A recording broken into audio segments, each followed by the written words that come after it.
So we will move to the star forward upgrade, and the talk will be done by Carl Gagliardi. It's a pleasure to be here to tell you about the star forward upgrade, even though all of you are juniors and I've got lots of gray hair. And it's not my work, it's the work from lots and lots of STAR collaborators who put in many, many hours. I think the results are actually quite impressive. I'm going to tell you first about what the forward upgrade is, basically as a hardware project. Then I'm going to discuss the science that was the reason why we did it. And then I'll discuss how we're doing so far in Run 22. So what is the star forward upgrade? Here's the star detector. All of us have seen this picture many, many times. Hopefully, most of you have actually seen the beast in person, although I realize that especially with COVID the past couple of years, there are probably a number of you who've actually never actually seen STAR face-to-face. STAR has the TPC to provide tracking, and thanks to the ITPC, that now covers the range of pseudorapidity up to 1.5. We have particle identification with DEDX combined with time of flight. It's all surrounded by electromagnetic calorimetry that in the past went from -1 in pseudorapidity to +4, and once again goes from -1 to +4. And it's complemented by many ancillary subsystems. So here's a cutaway view. I've actually never seen a cutaway view. I've never actually seen STAR cut away. I haven't seen it sawed off this way. So I've never seen the inside of the TPC myself. This shows the forward upgrade and some of the important mid-rapidity detectors. The red here is the TPC, the heart of STAR, surrounded by the yellow barrel time of flight and the purple barrel and end cap electromagnetic calorimeters. Over here on the east end, you see one of the two EPDs. And I don't know if you can see it or not, but this funny shadows are actually the hexagons of the East BBC. These are mirrored on the west side of STAR, but they're not shown in the picture for clarity. The forward upgrade consists of these four systems here. It covers pseudorapidity where STAR formerly only had lead glass electromagnetic calorimetry. We used to have the so-called forward meson spectrometer, which sat on the platform out here. It gave electromagnetic calorimetry, but that's all. We now have tracking electromagnetic and hadronic calorimetry, and the rapidity coverage is actually the same as the proposed future EIC hadron arm. To achieve that, we added 4 new subsystems, silicon detectors and small thin gap chambers that together provide tracking, and then electromagnetic and hadronic calorimeters that provide triggering and energy and jet measurements. And the whole system is designed to measure charged hadrons, electrons and positrons with good EH discrimination, photons, pi naughts, and jets. So let's walk through the system component by component. Closest to the interaction point are the silicon detectors. There are 3 disks, each of which has 12 modules. You'll see the modules in a moment. The material budget is 1.5% of a radiation length. And it turns out the technology here is very similar to the technology from the STAR intermediate silicon tractor, which was an integral part of the heavy flavor tracker that ran between 2014 and 2016. And because it's very similar technologically, it actually uses the same front end chip, and we're reusing the old IST data acquisition and cooling systems. What does it look like?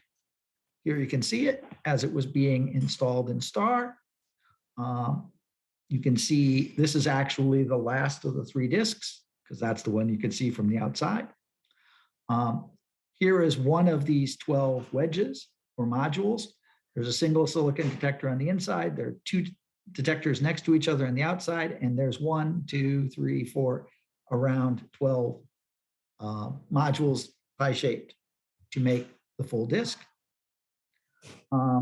Here you see it now that it has been shoved into star, into its operating position. And the space that you see here will get filled by another detector in a moment. You can see the silicon detectors. Here you're seeing cooling lines. The purple are control and signal cables. And as I say, it uses the same data acquisition and cooling as we'd used before. Moving to these small strip thin gap chambers that follow. These have 4 planes, each consisting of 4 pentagonal modules. That's 1, 2, 3, 4. Each of these planes actually consists of 2 planes back to back, double-sided, and that ends up giving horizontal, vertical, and diagonal measurements in each of the 4 planes with a position resolution of better than 200 microns. The material budget here is quite low, less than about 0.5% of a radiation length per layer. And the readout is based on this Atlas VMM chips. And here you can see the STGC. This is one of the pentagonal modules being assembled at Shandong University. Here you see what they look like with the readout strips and efficiency and electronics test. And here's what it looked like after it had been assembled at STAR and craned onto the beamline, but not yet pushed into the magnet into its final resting position, where these 4 planes actually sit right in the pole tip aperture. You can see 3 of the 4 pentagons here. Also, by the way, for those of you who haven't seen STAR before, this is the VPD. This is the back of the pole tip where the end cap calorimeter has a bunch of phototubes mounted. They're in these boxes here. And these are the electronics platforms. On the south side, there's a mirror set of platforms on the north side that you can't see here. These platforms on the south side have a lot of the trigger electronics and other high voltage and the like for various subsystems are located here. The SGGC has a very, very sophisticated gas system because it runs on a mixture of CO2 and normal pentane. And normal pentane is highly flammable. The flash point's at minus 49 C. Explosive limits are down in the % range. And a really awkward complication is that its boiling point at 760 torr is 36.1 Celsius.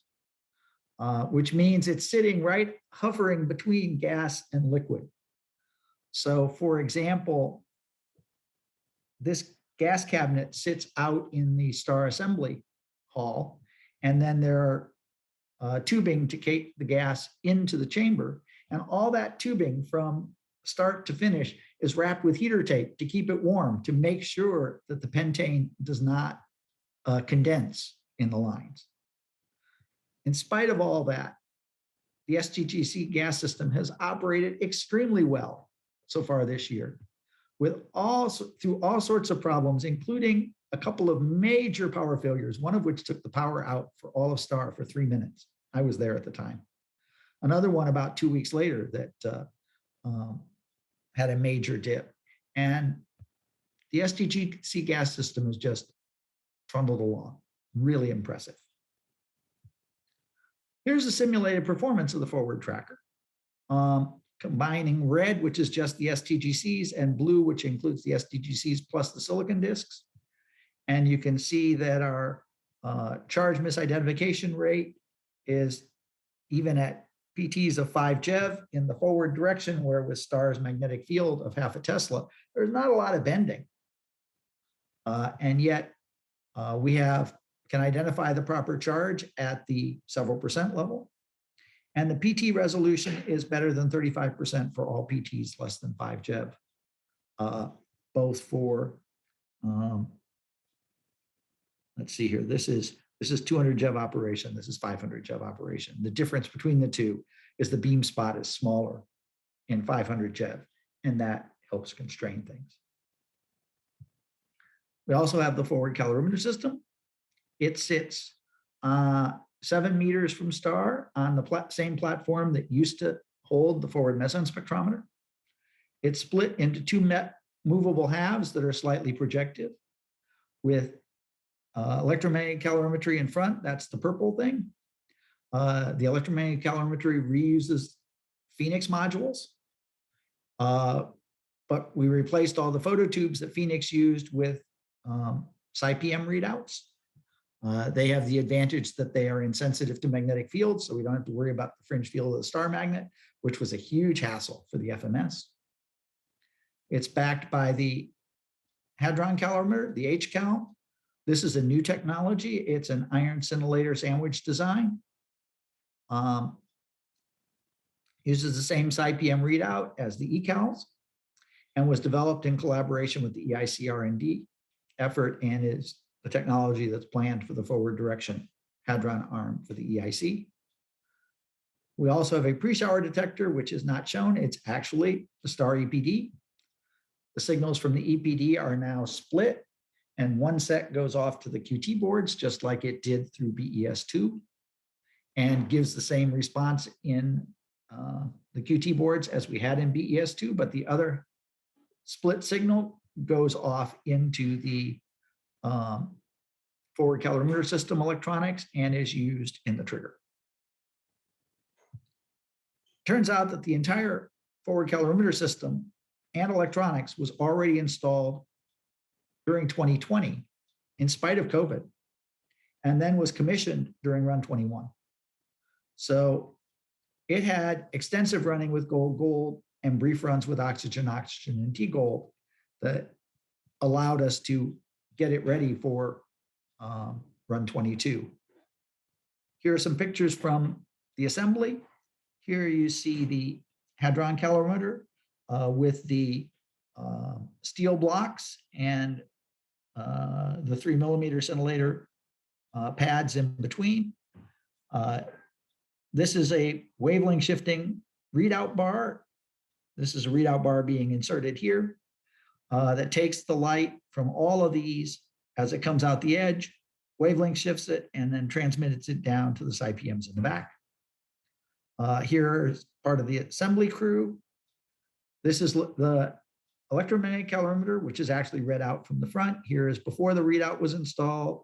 Here is after the SciPMs and cabling were installed. And here is a view looking from star toward the forward calorimeter system. In this case, this was taken between runs. The pole tip in star is opened up and backed away from to provide access, for example, to the TPC electronics for maintenance. This was taken when it was backed up.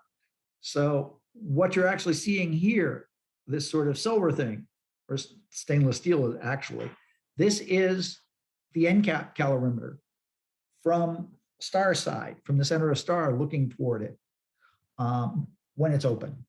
The previous picture we saw of the SDGC was basically looking in this region here from the other direction, looking toward this camera. The readout and commissioning, here's some, this is the readout for the entire forward calorimeter system. That's electromagnetic calorimeter, hadronic calorimeter, pre-shower, and the entire trigger system all lives in one single rack.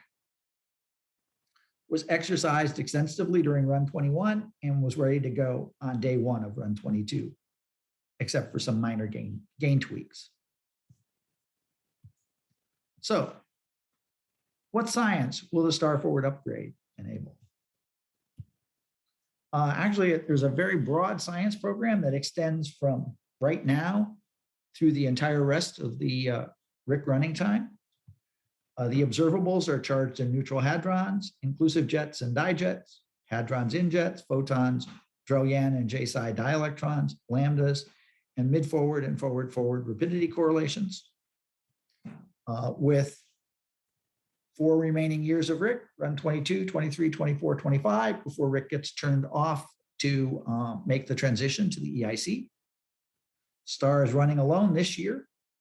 We're actually running about 509 JeV polarized PP, as it turns out, in run 22, which is originally to be 20 weeks, and we'll discuss that again at the very end.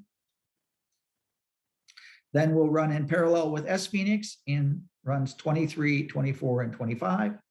23 and 25 will be 200 JeV gold, and 24 will be 200 JeV polarized proton, and proton gold.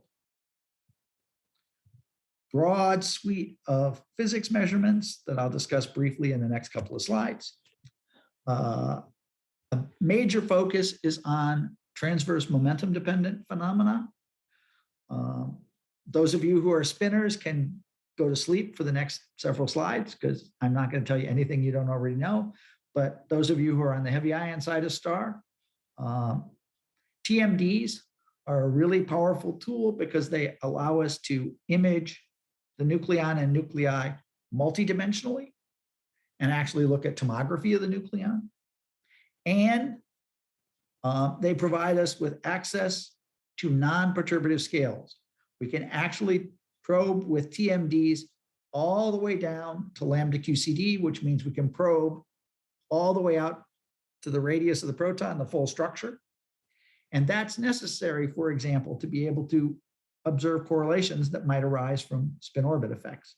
These pictures here are actually from the EIC white paper and are correlations between transverse momentum maps at a particular X for U quarks and D quarks when the proton is polarized in the vertical direction. The transverse momentum then tends to be off center, if you would. And that's associated with the so-called Sivers effect that I'm going to be discussing in just a moment. Turns out that for these TMDs, it's really important to separate initial state TMDs and effects from final state TMDs and effects. Two terms that you hear all the time when you hear STAR spin talks are the so-called Sivers effect and the Collins effect. What are they? Both involve a proton coming along with transverse polarization, which in this case has been drawn to be vertical. In the Sivers effect, we have a parton in the incident proton. It can be a quark or a gluon, or an antiquark for that matter. And that quark has a preferential tendency to have its momentum transverse to the beam direction, pointing to one side of the spin. So if, for example, it points, as shown here, sort of to the right and backwards when the spin is up, if we flip the spin down, then the preferential transverse momentum of that parton will point to the left and downward instead of to the right and upward. And the signature for this is to flip the spin and see that this transverse momentum flips sign. That transverse momentum gets brought, by the way, this quark or gluon is unpolarized, but it has a characteristic transverse motion. That transverse motion gets brought into a hard scattering collision with a parton from the other proton. So for example, maybe jet production. So we have jets coming out from the collision. They could come out to either side of the collision, but if there's a transverse momentum preferentially pointing to the right here, then there are going to be more jets on this side because they get pushed that way by that transverse momentum and fewer on this side. There will be an azimuthal modulation of the jet production around the beam axis. But this quark or gluon is unpolarized. This jet is initiated by an unpolarized parton, and the hadrons that are produced within the jet are azimuthally symmetric around the jet axis. This Sivers effect is clearly sensitive to correlations between the parton transverse motion and proton spin. Signatures involve transverse spin asymmetries for jets or photons. Here you see the jets preferentially land, as I've drawn it, to the left of the polarized beam and fewer to the right. You can also measure transverse spin asymmetries for W's, Z's, or Drell-Yan. I'll discuss them in the next slide, or for heavy flavor to probe gluons, it turns out that this Sivers effect is not a universal signature. It actually flips sign between semi-inclusive deep inelastic scattering and WZ or Drell-Yan production for reasons I'll say on the next slide. That's one mechanism, an initial state mechanism with correlations inside the proton that can lead to transverse spin asymmetries. Yeah, another mechanism is referred to as the Collins effect. In this case, we've got our proton coming in. Our proton is polarized in the vertical direction, and our proton contains a quark, up or down quark. And that quark is also polarized in the vertical direction, either parallel or anti-parallel to the proton spin direction. Turns out if that quark is polarized in the transverse direction, in the scattering process, a significant fraction of that transverse polarization is carried through to the outgoing quark. So that outgoing quark also will be polarized transverse to its motion. And then that outgoing quark with its transverse spin can fragment into hadrons with an azimuthally asymmetric distribution around the jet direction. This process here of azimuthally asymmetric hadronization is called the Collins fragmentation function. And it was first observed, it was proposed back in the 80s. It was first observed experimentally maybe 15 years ago in E plus E minus collisions. And it turns out that it's actually surprisingly large. So this process requires both that the quarks in the incident proton are transversely polarized and that this Collins fragmentation function must exist. And the signatures are this combined process called the Collins effect. Also, there are so-called interference fragmentation functions. And transverse single spin asymmetries for pions have been attributed to a novel fragmentation function that's related to the Collins asymmetry. Note that for this Collins effect, these transversely polarized quarks, by the way, gluons can't be transversely polarized as spin 1 objects. But these transversely polarized quarks in their initial hard scattering, that doesn't generate any left-right asymmetry. So therefore, they're the same number of jets to the left and to the right, in contrast to the Sivers effect, where they're different numbers of jets. So the jets are azimuthally symmetric, but then the hadrons within the jets are azimuthally asymmetric, whereas over here, the hadrons within the jets are symmetric. So I commented about this non-universality of the Sivers function, that it has different signs in different processes. To understand that, you have to understand where the Sivers function process comes from. It turns out that to have a transverse single spin asymmetry, we have to have interference between two amplitudes with different phases. And the place where that interference comes from for the Sivers effect is between a simple hard scattering and hard scattering plus an extra gluon. What do I mean by that? This process, this diagram here, if I took out this gluon line, would have a proton come in, we take a quark out of the proton, we have a virtual photon for deep inelastic scattering. That virtual photon slams into the quark, knocks it out of the proton, and off it goes. That's the leading order process in deep inelastic scattering. But we can also have a process where we exchange a soft gluon. And because it's soft, it can be non-perturbative and there can be actually significant amplitude for this. That ends up having introducing a different phase. But let's look at this gluon. We had our proton come in. We know protons are colorless. If we pull a quark out, say red, then what's left behind, the spectator stuff, the other two valence quarks plus all of the gluons and C quarks have to end up being effectively anti-red. So when we exchange this gluon, if we exchange the gluon from here right over to here, then that gluon exchange from here to here just gets swallowed into this blob as part of the structure of the original proton. It's only non-trivial when we exchange the gluon from here to here, and we've got this red quark here, and we've got this anti-red stuff over here, and color and anti-color attract. So this is an attractive interaction.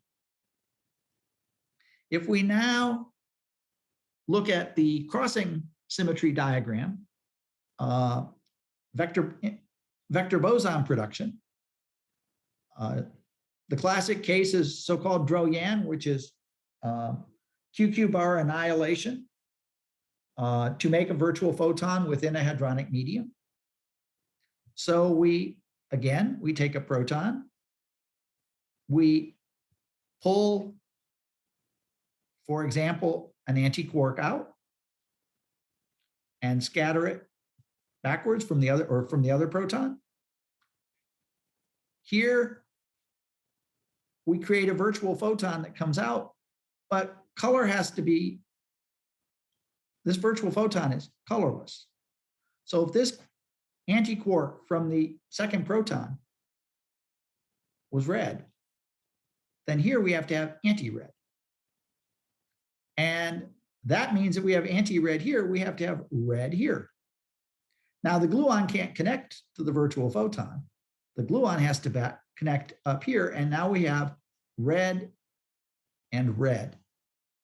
And like colors in QCD, just like charges in QED, repel each other. And that repulsion versus the attraction flips the sign of the interference term. And it means that when we look at deep inelastic scattering, we get one sign.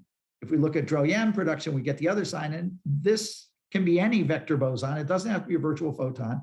It can also be a W boson, or it can also be a Z boson. It turns out that this sign test is a critical test of factorization. And as you can see, it's an opportunity to visualize the repulsive interaction between like color charges. Turns out that direct photon production is sensitive to similar physics, but it's a one-scale process, so it's not a TMD. And we can explore all these observables in 510 GeV PP collisions at RIC. I also talked about the Collins fragmentation function that, remember, began, and the Collins effect, which began with a quark in my proton, which was transversely polarized.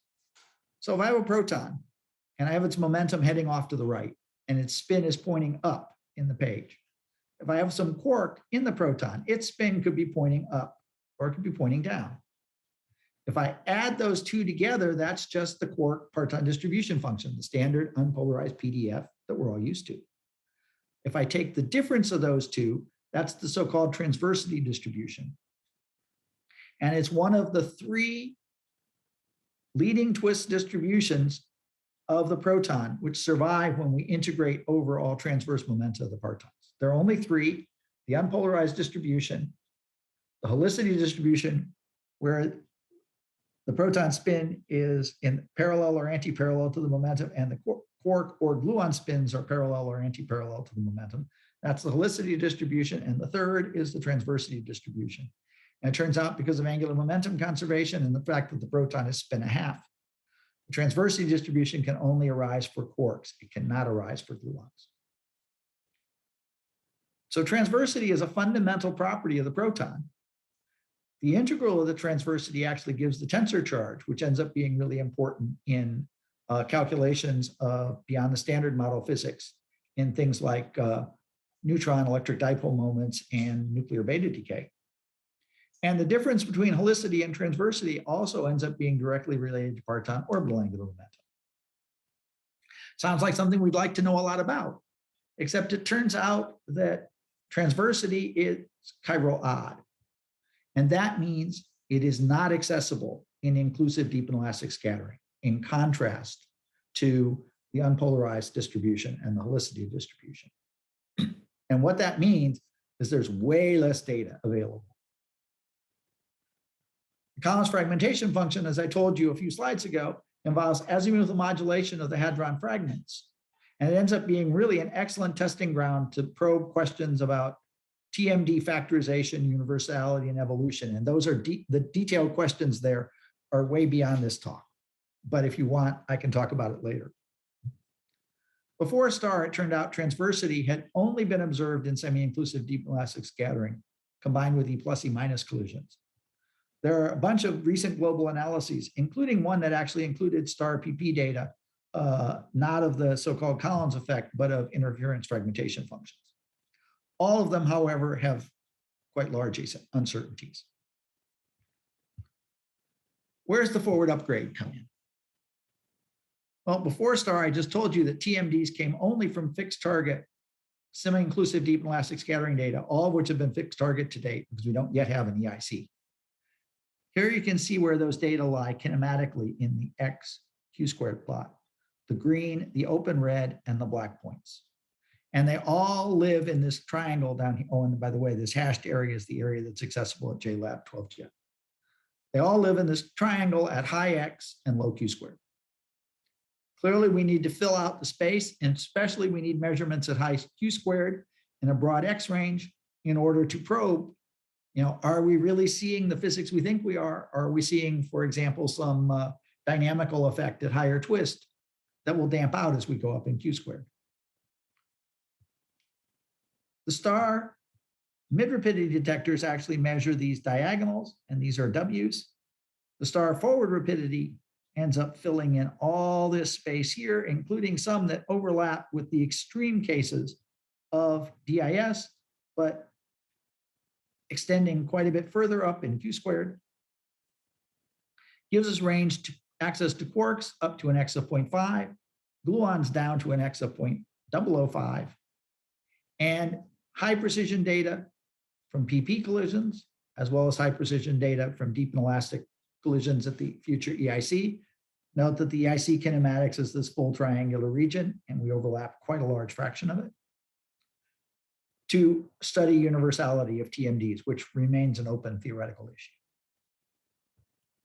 So what measurements are we going to do? The first and simplest are inclusive transverse spin asymmetries at forward rapidity. Large transverse spin asymmetries have been seen over an incredibly broad range of energies, from root S of 19 JeV to root S of 500 JeV, and a broad range of pseudo rapidities. This is for pi naught production, and you'll notice that it hardly matters the energy or the pseudo rapidity. All that matters is the Feynman X, and the asymmetries are basically the same. This has been explained in lots of different models. The favored model at the moment involves an interplay of initial state Sivers distribution and final state Collins effect through this twist 3 function. Excuse me. By measuring asymmetries for charged hadrons, direct photons, and pi naughts, all thrown together, we can constrain the evolution and the flavor dependence of this Sivers function and determine the role of this twist 3 function. That said, truth in advertising, I don't believe most of this, that these are the relevant physics for most of the asymmetries here, for 2 reasons. One, the upside down triangle measurements here are recent measurements from Rick F. at incredibly far forward eta. In fact, they were measured right in front of our ZDC during run 17. And they are taken at very small PT, down well under 1 JeV squared, 1 JeV, where the physics is non-perturbative. And these perturbative processes aren't necessarily the relevant degrees of freedom. The other reason why I'm dubious that they are is because STAR has measured, in this case, pi naughts, and we've measured 2 classes of pi naughts. Pi naughts that are isolated in the forward meson spectrometer, forward rapidity, and pi naughts that have other stuff around them. A pi naught from a jet, you would expect to have other stuff around it. And all of these explanations are basically partonic explanations, and then the parton that's produced fragments into a jet. But what we see is we actually see a difference in the spin asymmetries for isolated versus non-isolated of upwards of a factor of 2. And if we take a fit to data from deep and elastic scattering, it actually describes in the region where the deep inelastic scattering has done measurements, which only extends up to about 0.3. The fit describes the non-isolated quite well and falls way below the isolated. This part here, ignore, because that's actually from trying to fit these data here, which are sort of an average of those two, and it sort of just tried to go through it without realizing at the time that there are apparently very different reaction mechanisms at play. That additional reaction mechanism for the large asymmetry for isolated pions will be probed very well with the forward upgrade, especially when we can measure charge tag jets and dye jets, hadron and jets, and we can also measure diffractive processes with rapidity gaps. How well can we do? Well, here's a prediction from Gamberg et al. Of the spin asymmetry that we should see for inclusive jets. Note that the vertical scale, these are small asymmetries. This is the asymmetry that Gamberg et al. Predicted we should see for jets if we tag a high Z negative hadron, and this is what we should see if we tag a high Z positive hadron. And the error bars here are what we expect from the forward upgrade, and there are differences between the two of as much as 10 sigma separation between plus tagged and minus tagged as a function of the Feynman X of the jet to probe this Sivers hypothesis for the asymmetries. We've also measured, STARS also measured a dijet Sivers effect. Oh dear, I can't see myself right now. This one's hard to explain without fingers. I'll try and do this. I don't know if you can actually see this or not. Maria, can you see me? We can see you. Okay, so imagine we have a proton which is coming at you and is polarized with its spin up. You can imagine a dijet is produced. In the Sivers effect, if the spin is up, then a quark or gluon inside the proton could have a preferential transverse momentum, say, to my left. If it has a preferential transverse momentum to my left, then if we look at a dijet, the dijet, instead of being straight up and down on average, is going to be tilted this way on average. If I now take my proton and I flip my spin upside down, that quark transverse momentum preferentially now goes to the right. And when I look at a dijet, instead of being straight up and down or tilted this way, it'll be tilted this way. So the signature is to take our protons, flip the spin up and down, and look for the dijets to tilt back and forth. And STAR has measured this at mid-rapidity and actually seen quite significant effects.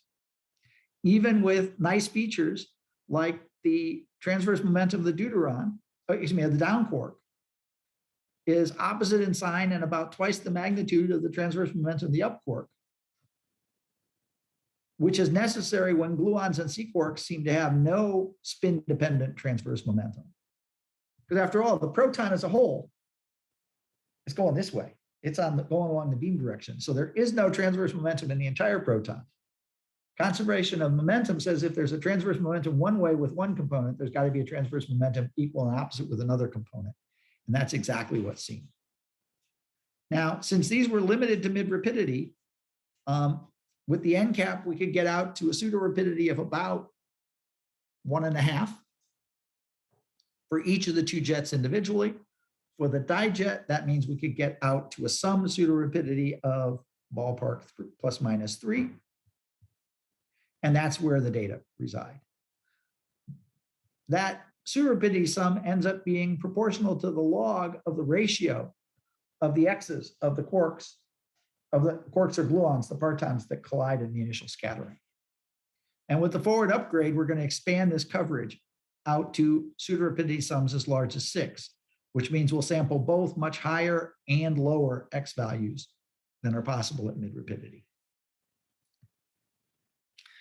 I told you earlier about the Collins effect. It's very important to extend Collins asymmetry measurements to the forward rapidities. That gives us direct access to transversity in the region of x 0.3 to 0.5.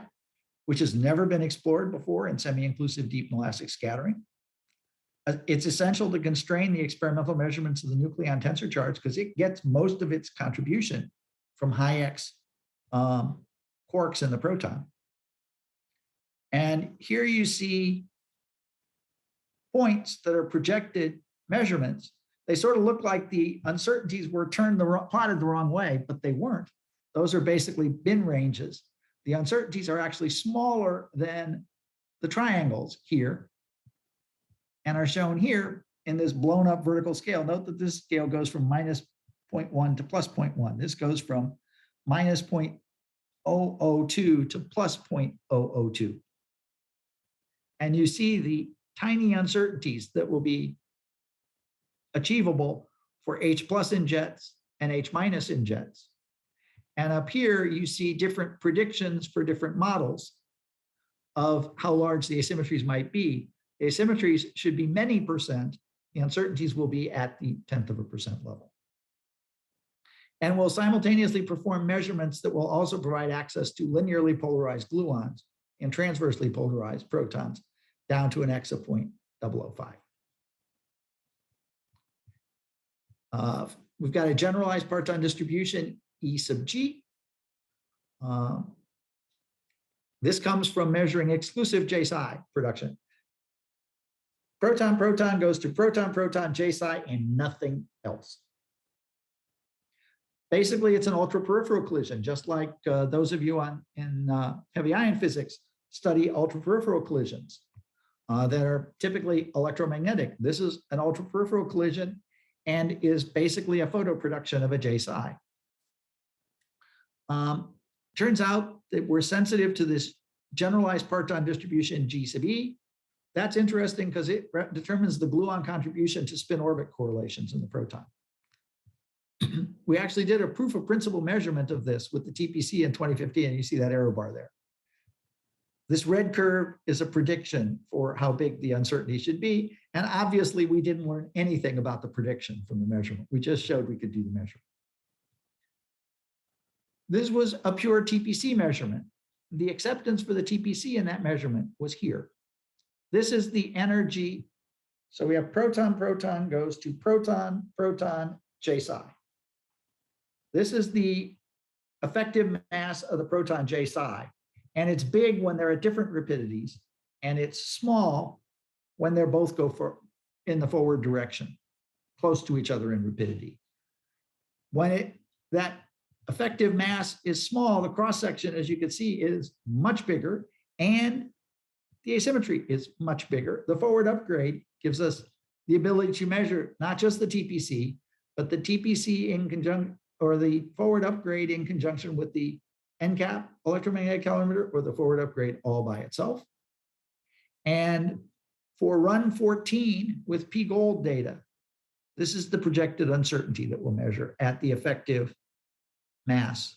And you can see it's like goes from an interesting proof of principle measurement to a 7 sigma measurement. Again, with proton nucleus measurements in 2014, we'll look at nuclear parton distributions by measuring RP gold for direct photon production in the forward direction and Drell-Yan production in the forward direction. The direct photons will constrain the nuclear gluon distribution at low X. The Drell-Yan dielectrons will constrain the nuclear C-quark distribution at low X. And here you see projections for the uncertainties and how they would constrain the distributions. And such measurements are really essential to provide a stringent test of whether nuclear parton distribution functions are really universal or not at the EIC. To date, we don't really have real nuclear parton distribution measurements in hadronic collisions in order to compare to those. We'll also probe nonlinear effects in QCD in P-gold collisions. This is actually a plot from recently submitted STAR PRL that's under review. Got a very favorable first round review, but needed some edits. In a PP collision, they collide, out comes a dijet. In PA collisions, it's believed that if there are nonlinear effects in QCD, such as arising from such as those that are present in the color glass condensate model, then we should see essentially a class of events that look like monojets, where the away side jet is suppressed.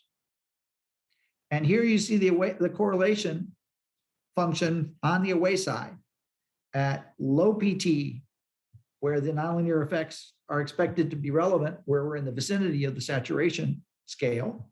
And this is PP, this is P aluminum, and the gold star, red stars are P gold. If we go to higher PT, well above the saturation scale, where the nonlinear effects are not expected to be present, we see the correlation for PP, P aluminum, and P gold are all the same. So we've seen a strong suppression of pi-naught correlations at low PT and no suppression at larger PT outside of the nonlinear domain. Again, these are essential to explore the fundamental universality of these nonlinear effects at the EIC. And the forward upgrade will enable similar measurements, and most importantly, with charged hadrons instead of pi-naughts, which will enable far more precise probes because we can track the individual hadrons within the forward tracker, in contrast to seeing splashes in the electromagnetic calorimeter that obscure a region nearby. We'll also be able to look at dijets and gamma jet. The forward upgrade will also be used for heavy ion measurements. I'm not a heavy ion physicist. I hope you don't ask me questions about these later. But there are plans to look at flow measurements as a function of pseudorapidity in order to help constrain 8/S. As we go to forward rapidity, the measurements are expected to be quite sensitive to the temperature dependence of 8/S. And the forward upgrade measurements will be way more precise than the only existing measurements to date, which came from Phobos way back when. Plans to constrain the longitudinal structure of the initial state. Different models actually predict different levels of decorrelation in the flow observables, and precise measurement over quite a wide rapidity window will give a stringent constraint. And of course, global polarization and vorticity has turned out to be a huge deal at RIC. And there are significant questions about how the vorticity gets transferred to the fluid. And there are different models that predict that the asymmetry should either get smaller as we go forward or should get larger as we go forward. You can see one model here that predicts it should basically disappear, while another model here predicts it should get bigger. And by looking at the rapidity dependence of lambda global polarization, we'll probe this in detail and check out these opposite trends. With all that, how well are we doing in Run 22? So let me start with the online page. I call it the remote control panel of the star data acquisition system. Any of you who've been have been on shift should be familiar with it. But I realize that unfortunately many of you haven't been able to be on shift. Anyone who's done any data analysis is certainly familiar with the run log browser and the electronic shift log. So I'm not going to worry about those, but I'll point out, as you can see, there are a whole bunch of links here that I look at all the time. Let's just look at a few of them to get a sense of how, for example, I keep track of what's going on. The first place to look is the RIC performance plots that can tell us what has RIC done lately. And if you click that, you get a picture that looks like this. I apologize for the colors. They are what they are. I have no control over them. I hate this dark gray. But what you're seeing here are, as of the instant that you're looking, the RIC beam intensities for the last 4 hours, 24 hours, and 7 days. The RIC luminosity, which is actually defined as our ZDC coincidence rate for the last 4 hours, 24 hours, and 7 days. And the Rick dipole magnets, likewise. By the way, it goes down with a whole bunch of other stuff that I clipped off here. This and all my other sample screenshots were taken from mid-afternoon Saturday. And as you can see, the ZDC was firing away. There was beam in Rick, and the dipoles were at about 5,000 amps, which is full field. So we were in the process of taking data at the moment. So what was STAR doing at that moment? The way to tell what STAR is doing right at some moment is to go to the DAC monitoring page. Anyone who's been a shift leader knows the DAC monitoring page. A lot of other people hardly know it exists. This is a really powerful tool. There's lots of useful information here.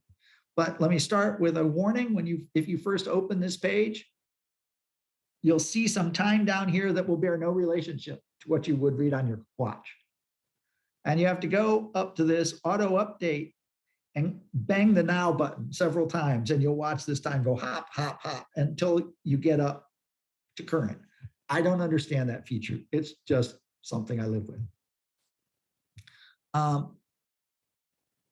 This page doesn't fit on any screen that I happen to own.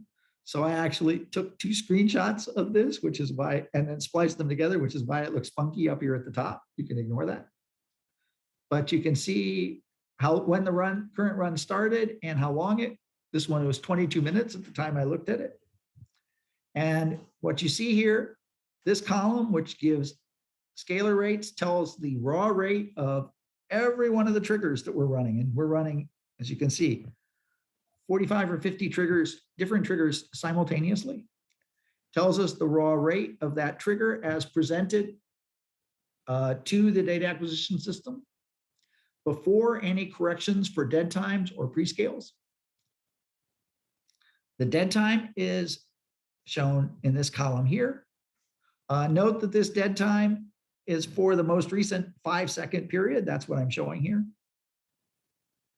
And the scalar rate is averaged over that most recent 5-second period. And then the DAC rate, that's the actual rate, event rate being recorded during that 5-second period. And you can look at every trigger.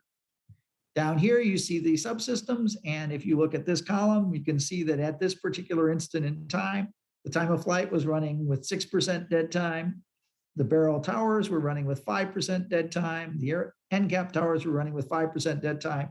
And all the other subsystems are off, buried by this region here, which shows messages about conditions.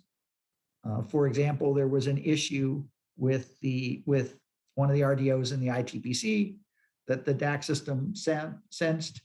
It shut off recording with the TPC and then proceeded to perform a so-called auto recovery to correct it, and then continued taking data. So there's lots of information here telling you what's happening right now in STAR. And I have literally led the data taking process. Well, not just when I was in the control room, which was for 6 weeks back in November and December, but my wife and I went, when I left Brookhaven, we went to a place, our family cottage in Michigan, and we ended up taking some forward upgrade calibration data while I was in Michigan, and I led the process of taking that data for several hours over Zoom with the DAC monitor while I was sitting in our cottage in Michigan, and did that again back at the end of January while sitting at this table in the dining room here in Texas, and then did it again about a week ago. And we'll do it again middle to latter part of next week, not this week. What do the data that we're taking look like? For that, you want to go to the online histograms, the so-called JEVP plots. And what do they look like? Well, if you've been the crew person on shift, you've been asked to monitor the so-called critical shift plots. And they're critical shift plots for every subsystem. And you can click through and very quickly get a sense of the health of the subsystem. So I just thought I'd grab the critical shift plots for the forward calorimeter system. It shows you the hits in the HCal, the hits in the ECal, and the hits in the pre-shower. You can see how the beam is at the center, and you can see how the hit distribution radiates out from that. For the forward calorimeter system, for the forward silicon tracker, they have prettier, more colorful plots. Again, you can see for disk 1, disk 2, disk 3, the hit pattern. You can see that actually there's a little bit that's not working down here, and there's a chunk over here that ends up not holding the full voltage, so it's less efficient than the rest. But otherwise, you can see that everything is quite uniform. And the SGGC, for the SGGC, the critical plot is really not very interesting. But if you look at this, you see there's this funky hole here and that funky hole there. If that looks weird to you, you were right. It turns out, remember I told you the SGGC has 4 planes, each with 4 quadrants, each with 2 chambers to get horizontal and vertical measurements as well as diagonal. And it turns out that 1 quadrant of plane 2, one of those 2 chambers, quit holding voltage this past week. That's going to need to be repaired or replaced with a spare before run 23, but we're probably going to be running without that one of 32 chambers for the rest of run 22. And that lost chamber is generating this slot. But there's also lots more real-time information available for the forward upgrade or for all of STAR by going beyond the critical shift plots and clicking through the individual ones. There are 4 pages of plots for the FCS. There are similar number of plots for the pages of plots for the FST. For the SGGC, there are upwards of 20 pages of plots to get a look at what it's doing, as well as the TPC, the barrel, the EPD, the NCAP, and so forth and so on. So at present, what do the data look like offline? Well, here's a recent plot from part of our energy calibration process for the electromagnetic calorimeter that shows the pi naught mass peak right at 135 JeV where it's supposed to be, and the background underneath it. Pions give the energy calibration for the ECal. For the HCal, we use MIPS, minimum ionizing particles. They pass through the ECal and then through the HCal. And when they do so, we should see the MIP in both detectors, and it should be at the same place. And here you see a correlation between in the Y location between MIPS observed in the ECal and the same MIP observed in the HCal. And you see a very nice correlation positionally. Looks kind of wide, but you have to understand the ECal towers are 5.3 centimeters square and the HCal towers are 10 centimeters square. So this is basically just given by the geometry of the towers themselves. And then we see the MIP peak on top of a continuum background, and the expected energy is there. It may be just, it looks like it's probably off by about 10%. I'm hoping to see analogous offline plots from the FST and the SGGC quite soon, like probably during this collaboration meeting in the next couple of days. Finally, how are we doing relative to our goals? And for that, go to the luminosity tracker. And there's a slew of information there. I just pulled off the headline page from the luminosity tracker. Again, as of Saturday at 3:10 in the afternoon. And what you'll see here are 4 plots in this case for 4 different triggers, or excuse me, 3 different triggers. Barrel Hightower 3, this is the trigger that's for mid-rapidity Ws. EHT1, this is the trigger for NCAP Ws. And FCS-DY is the trigger for Drell-Yan in the forward upgrade. For the mid-rapidity Ws, we're actually interested in both the total luminosity, because just the W plus to W minus ratio tells us about D bar over U bar in the proton, and also about polarized Ws for spin asymmetries. And what you see here is the black is actually what we've recorded day by day. It's updated like hourly, so you can check it anytime. And the green is always a linear fit to the most recent 2 weeks of recording, and then extrapolates out to the nominal end of the run. The nominal end of the run is slated for April 4th. You see, we project below our goal. In fact, we project to about 340, 350 inverse picobarns versus 400. For polarized, we project even further below our goal. For polarized, it turns out transverse polarization, the figure of merit, takes in the luminosity, but also the polarization of the beam, and the polarization is squared. And in this case, we project out to only about 2/3 of our goal. Why are we coming out shy?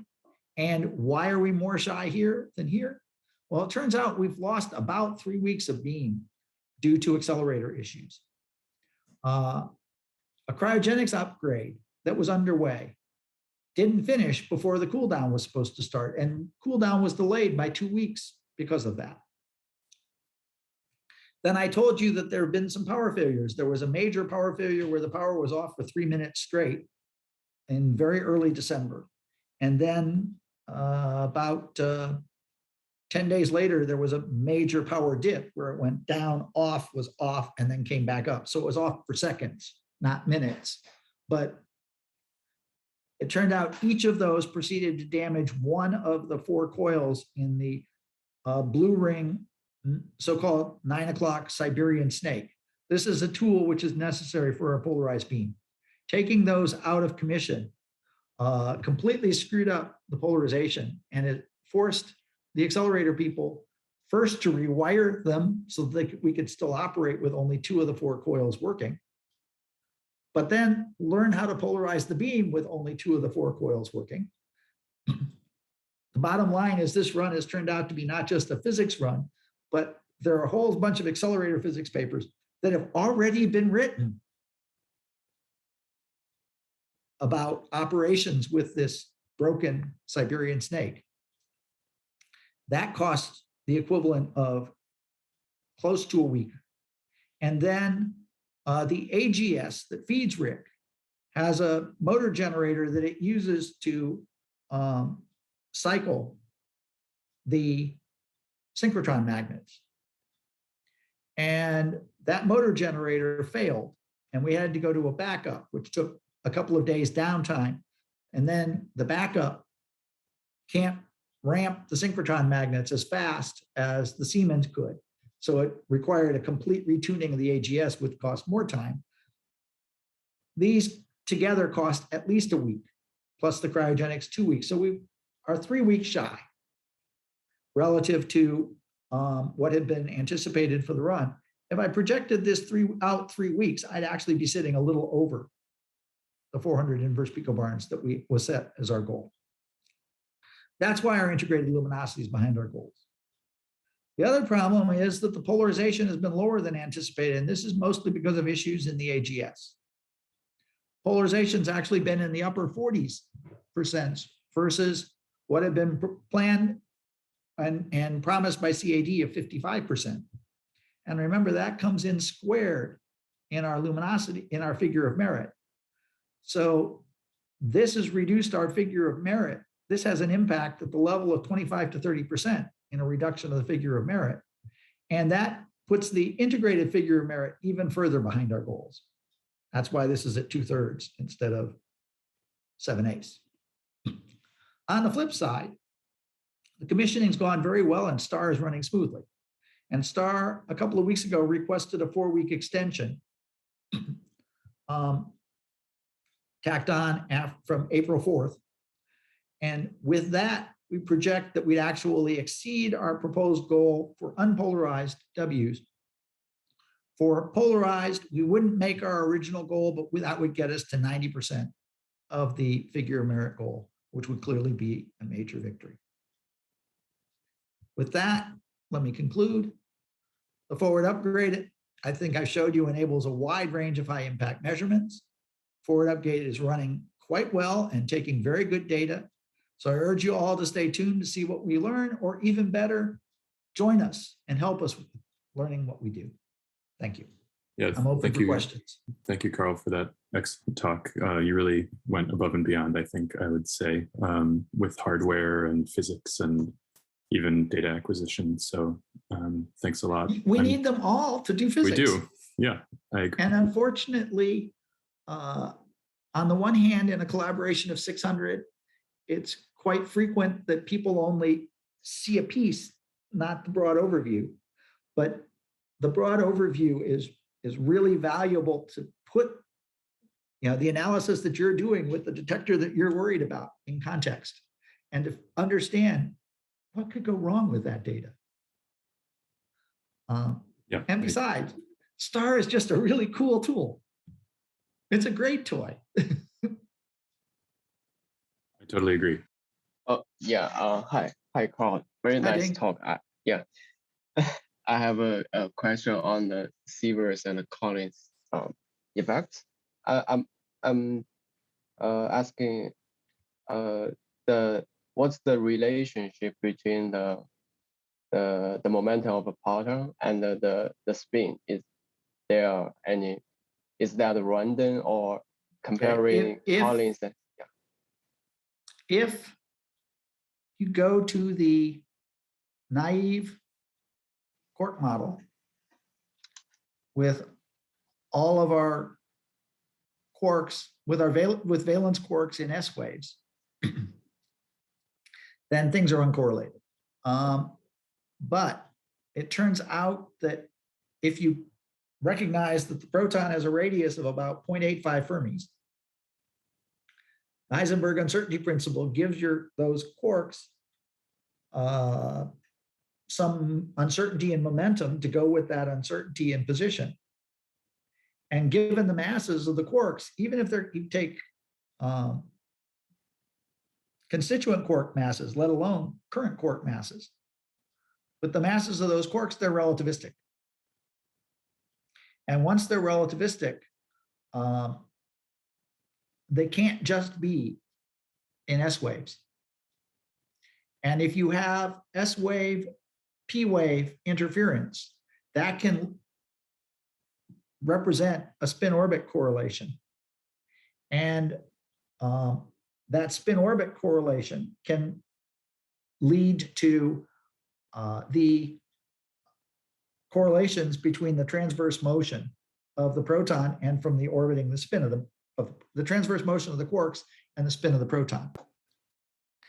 The Sievers effect does not directly measure that spin orbit correlation, but it requires it to be there, so it provides evidence of such spin orbit correlations. And the difference of helicity and transversity actually tells us how large that parton orbital angular momentum is.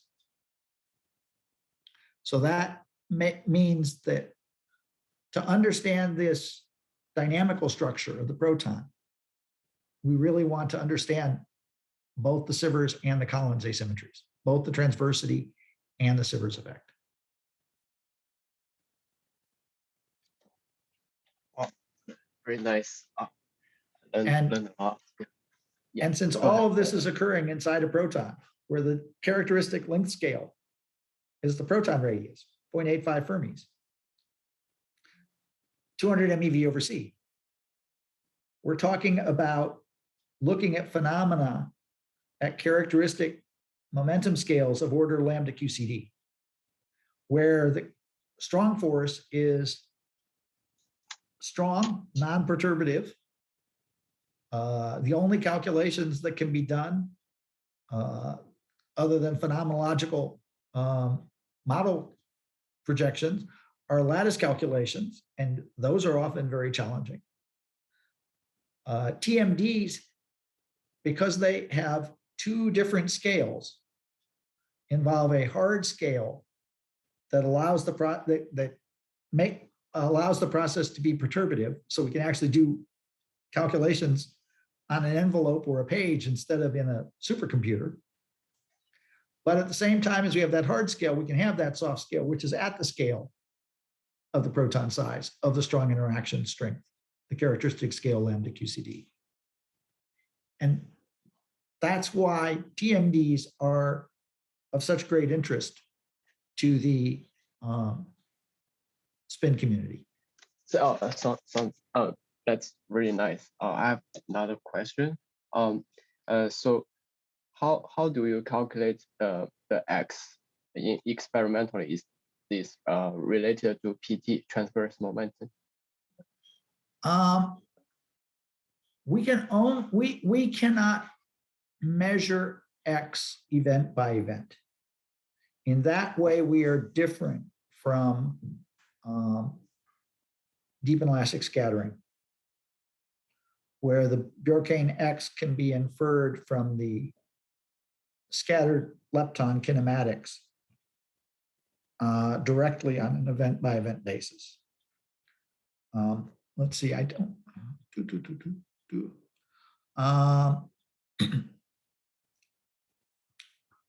what we measure in our collisions end up being convolutions of the longitudinal momentum from each of the two protons. So convolutions of X1 and X2.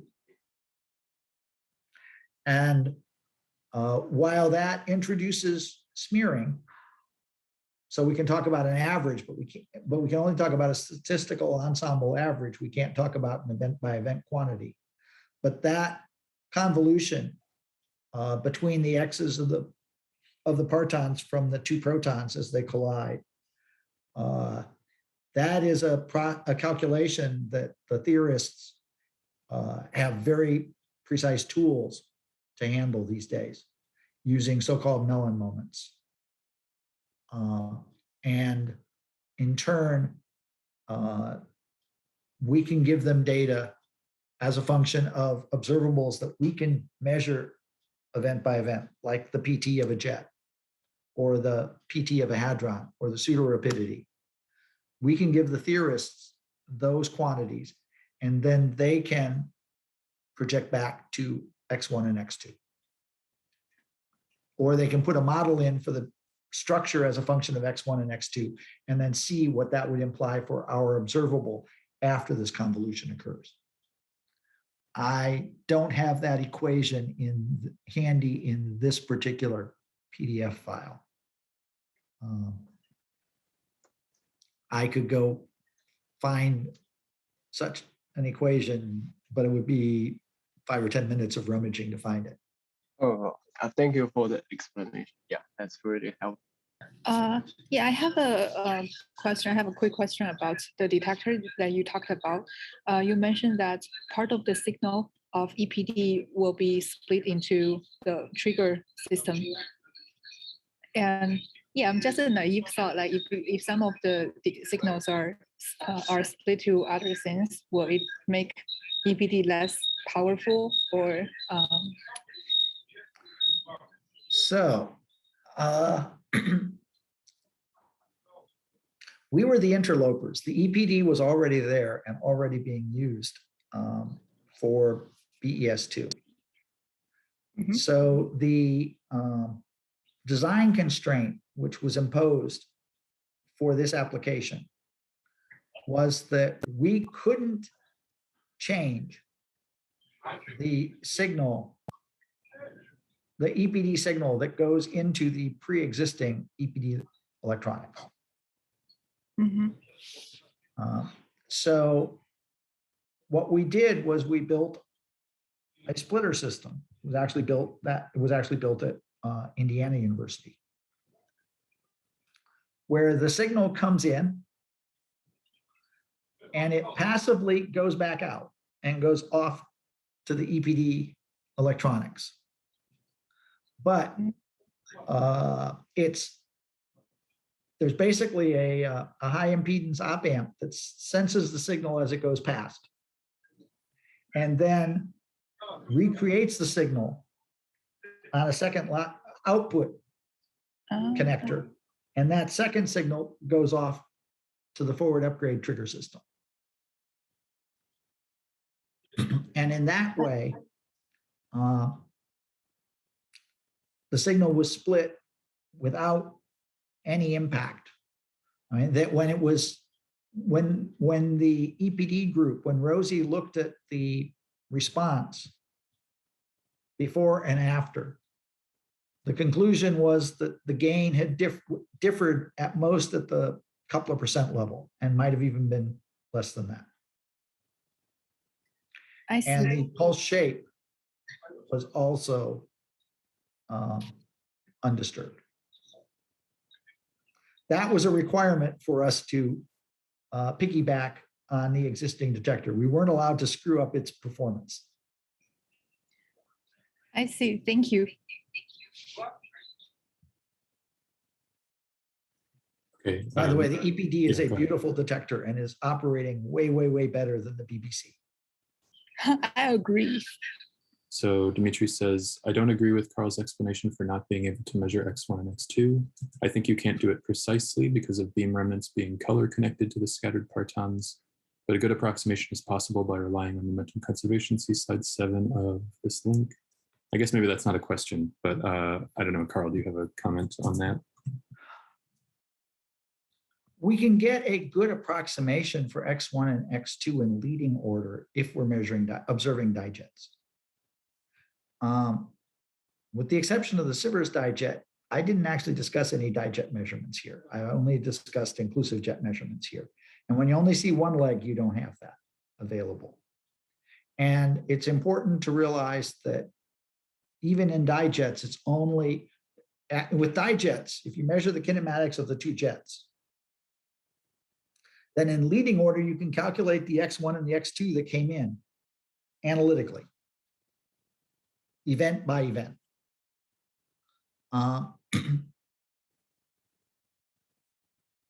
That next to leading order, there are corrections. But, or in general, at higher order, there are corrections. But with dijets, you can do that. And that's the reason why we, in recent years, 2012, 2013, 2015, put a lot of effort into measuring dijet asymmetries to look at gluon helicity. Because event by event, we can measure X1 and X2. And it turns out that the next leading order corrections have been calculated, and while they are there, they are modest. So we can almost get X1 and X2 for dijets. But for inclusive jets, with one jet, you can't do that. You have to live with the convolution. He says, yeah, you need full acceptance for that, but that is not specific to a physics process. I'm not sure what exactly that was in reference to. Yeah, I guess all the juniors have asked their questions. And so if there is still time, I would like to request Carl, if you could go to your slide 26, please. I have a question about the dijet Sivers effect. Right. Now, so I guess this is start preliminary data. My question is about how are you able to distinguish, like separate out the effects for U quark, D quark, and gluon C contributions? Okay, they're separated statistically, and that's done by looking at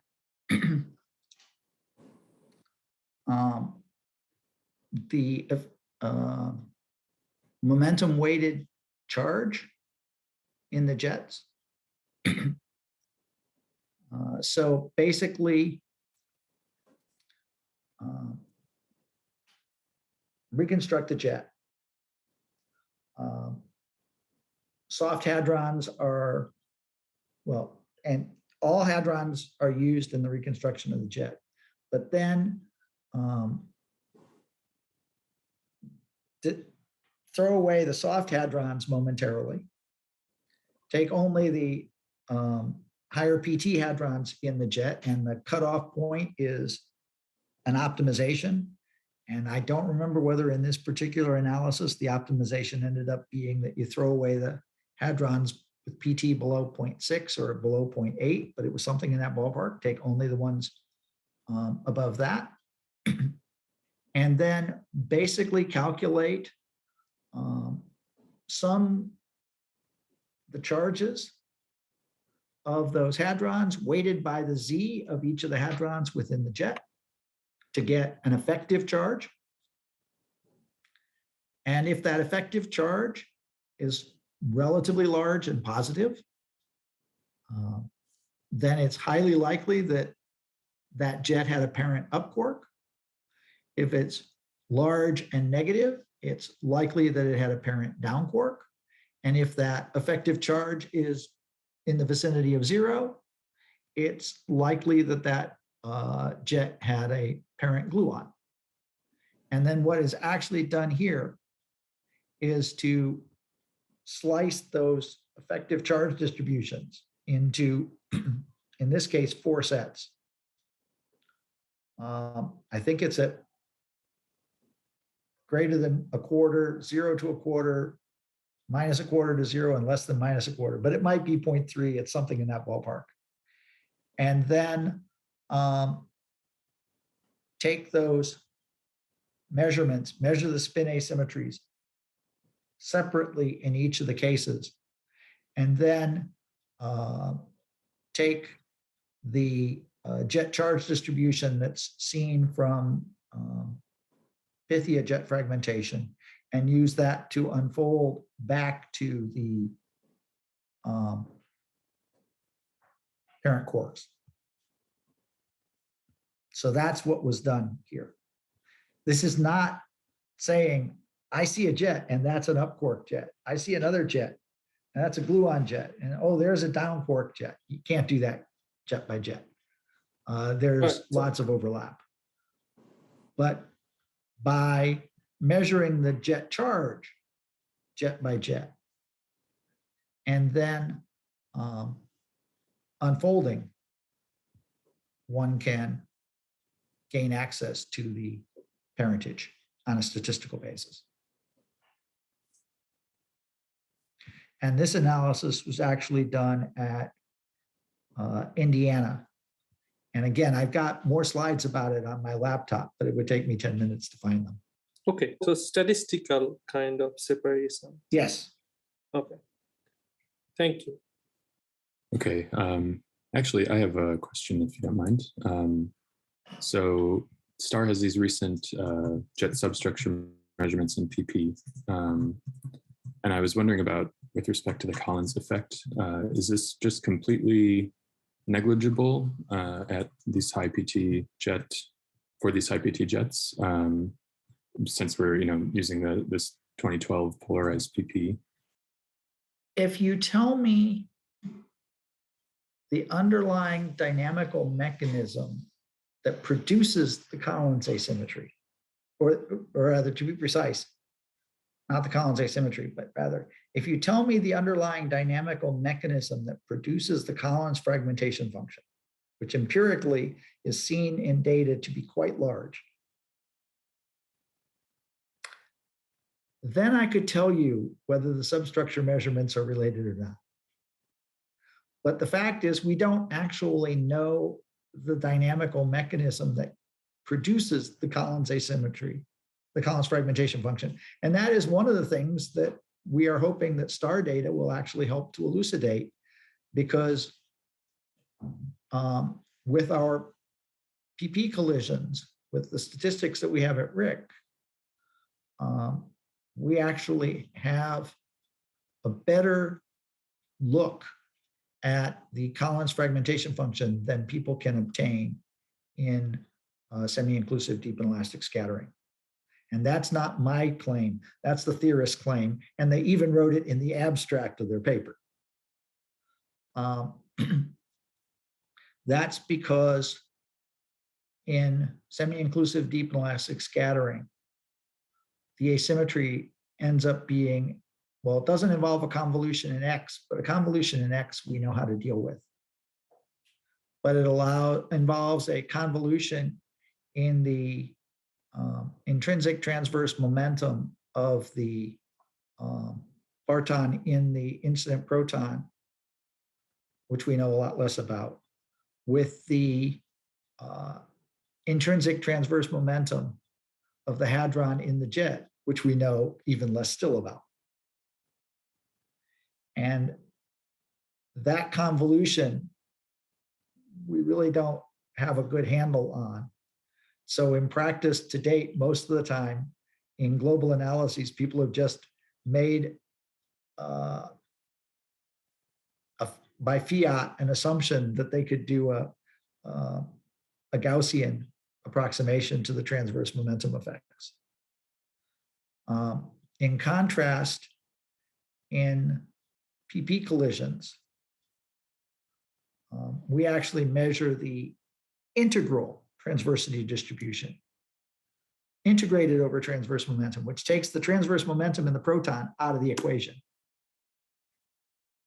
And then we measure the transverse momentum of the pion with respect to the jet, not with respect to a quark, which we don't observe.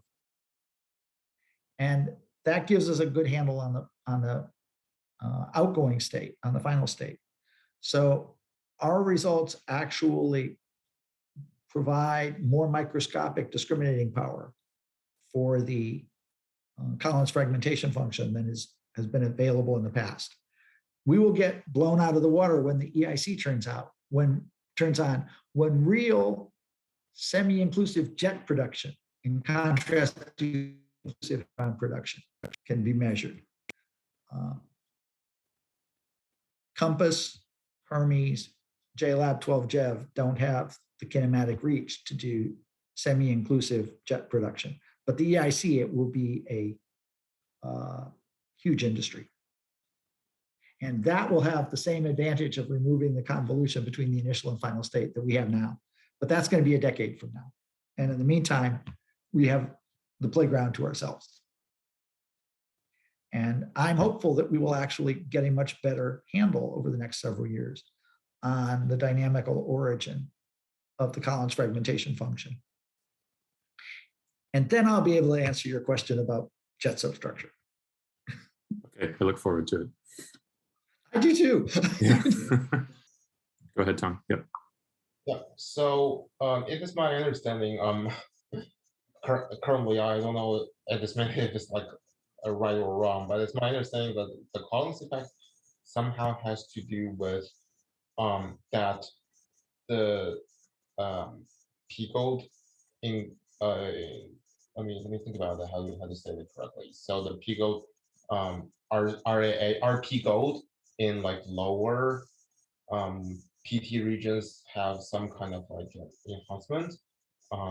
Please correct me if I totally like mix it up with something else, but is that like somehow correlated with this Collins effect we're talking about right now? No.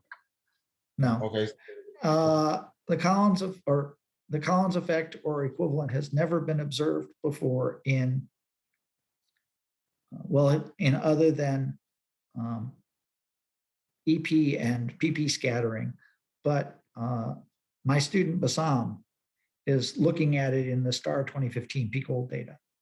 And that will actually be the first ever measurement of the Collins effect in a system other than proton, deuteron, and helium-3. Oh, okay, thank you. Yeah, I'm looking forward to that. I am too. And I think Bassam is looking forward to that one also. I'm sure he is. All right, thank you. Yeah, I'll probably just mix up the terminologies with some other. I'll look at that. Thank you. Okay. I think that's a good place to end. Thank you everyone for attending. We had a great attendance throughout the day, and thanks to all of our speakers, including Carl most recently.